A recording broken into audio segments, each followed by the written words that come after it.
Assalamu alaikum warahmatullahi wabarakatuh. Islam Talk, your sister Farina Siddique.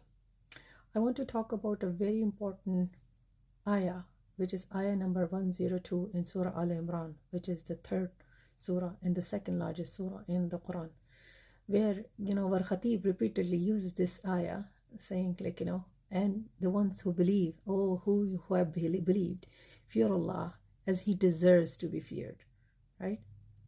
Obey Him, submit to Him, and do not die unless in the state of Iman or being a Muslim.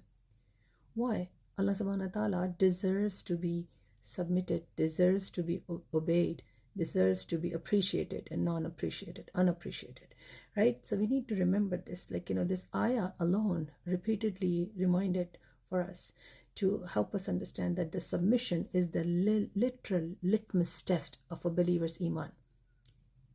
This is the pure distinction, pure difference between a believer and a non-believer. Submission, unlimited, unconditional, non-negotiable, full 100% submission to Allah subhanahu wa ta'ala is the pure form of being a mu'min.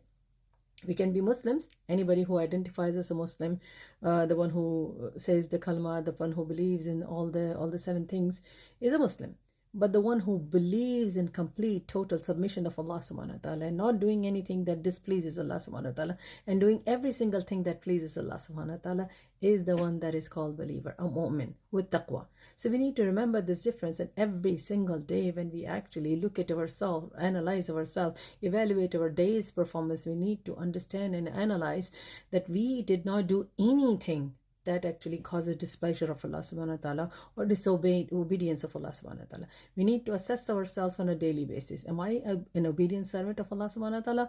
Am I an obedient slave of Allah subhanahu wa ta'ala? Or I'm a disobedient one, an arrogant one, or ignorant one, right? We need to actually assess ourselves on this litmus test form, and we must submit to Allah subhanahu wa ta'ala by spreading this submission concept as well. We need to understand that without submission, there is no mu'min.